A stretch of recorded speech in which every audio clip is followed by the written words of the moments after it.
So many of you have had questions about the school year, so we have been collecting them and wanted to take them directly to the people in charge. Joining us now is Dr. Carla Loria, who is the Chief Academic Officer at CCSD. Thank you so much for your time this evening. We greatly appreciate that, Doctor. We do have several questions from our viewers, so let's begin with the first. Teresa Roach McHugh, she wants to know, what is the district going to do about the magnet programs? She says her daughter is in her senior year at Northwest, and it's a very hands-on program. Thank you for having us and for allowing to answer some of these questions that are so important for so many of our parents. Distance education, of course, is not ideal, but is needed during the current pandemic. So for magnet programs, we understand that they're hands-on, and in many cases it is important for the kids to be in school. But our students we'll have the opportunity to engage with the teachers virtually. Our teachers are finding great ways to do the best they can to reach out to the students, allow them to participate in activities, in online activities that are engaging. We do know that distance education is not ideal. We want students back in school, but again, it's needed due to the pandemic. Our trustees are receiving updated health information every 30 days.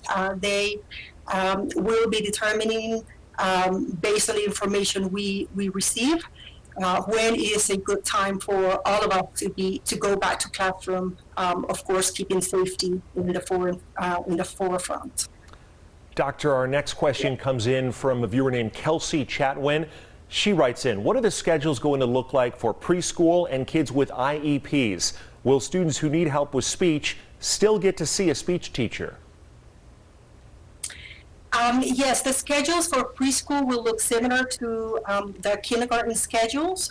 They will follow the normal schedule or during that normal hours.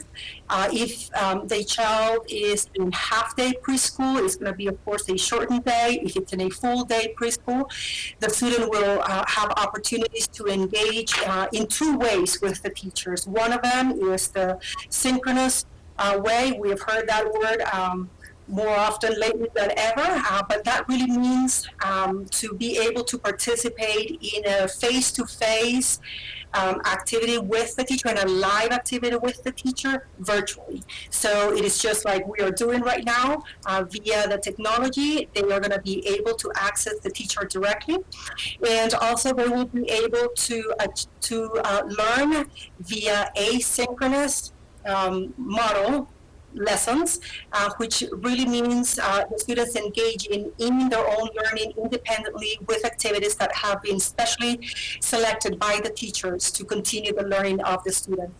Students with IEPs, students, like you said, who may need speech, they will be able to connect virtually with the teachers.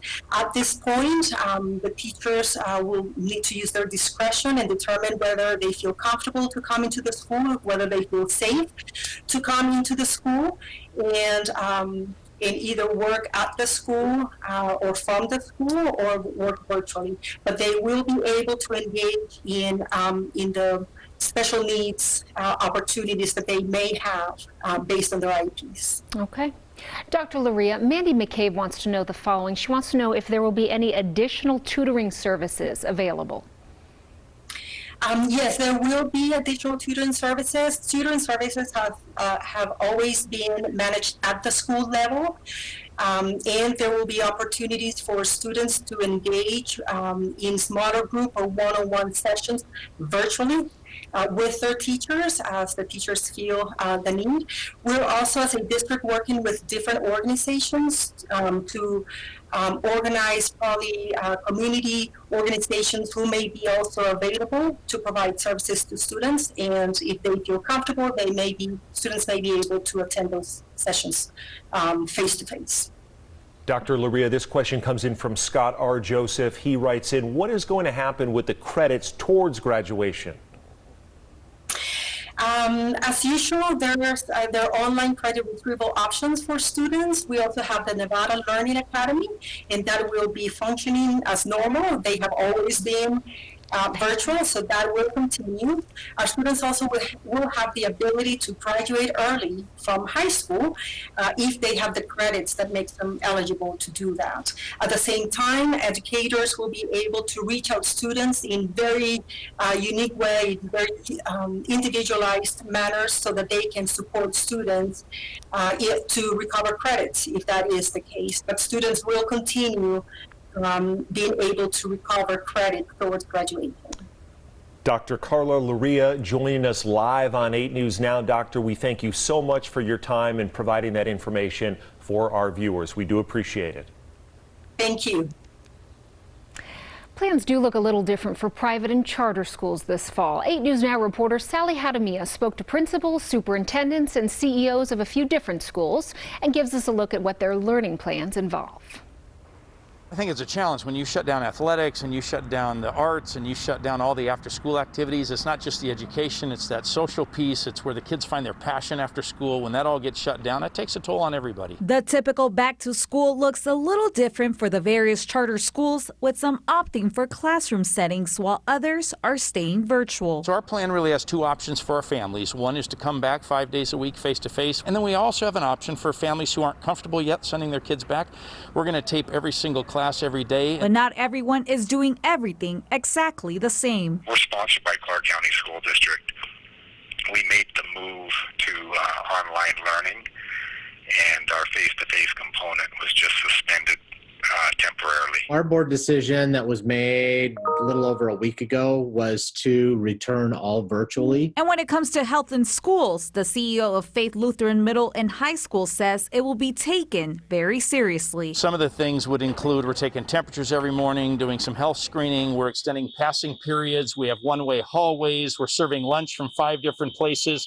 We're not gathering for chapel every week like we normally would. In addition, desks will be cleaned between every block, and every student and teacher will be required to wear a mask, social distance, and even wear a face shield. Right now, our numbers show about 6% of our students are going to choose what we call option 2 to stay home, and about 94% of them seem to want to come back 5 days a week. Superintendent at Odyssey Charter School says they've been fortunate to have scheduled their blended learning model and feel fully equipped. So we're going to begin online, and then what we're hoping is that as things improve with COVID-19, that we will slowly begin to shift back into our online combined with our face-to-face component of our program. And over at Somerset, the principal says the goal is consistency. Is that perfect for all of our families? No. No matter what we do, it's not perfect for all of our families. But we had to look at what can we do to be consistent with our kids. And even though all plans are different, everyone has the same need for flexibility. We're going to rely on the Southern Nevada Health District and or the governor and or the CDC. If they would need to completely shut us down, we'd be ready to pivot immediately into fully remote learning if we have to. Sally Jaramillo, 8 News Now. Some school plans changed after the governor's press conference last week. Charter schools that were set to open prior to August 24th will now be virtual until that date. And of the 19 charter schools that are opening today, 6 switched from the hybrid model to distance learning. Those are Discovery Charter School, Akipo Academy, Founders Academy, Quest Charter Academy, and Signature Prep. An additional 19 charter schools are set to open the week of the 17th. So far, Pinecrest has switched to full distance. Others tell us they are still trying to figure out what they plan to do. For a list on more of the private and charter school plans, check out our website, 8newsnow.com. A lot of parents scrambling with that new information. Coming up, don't forget to vaccinate. The shots children will still need before school starts up again. That's next on the Valley's News Leader.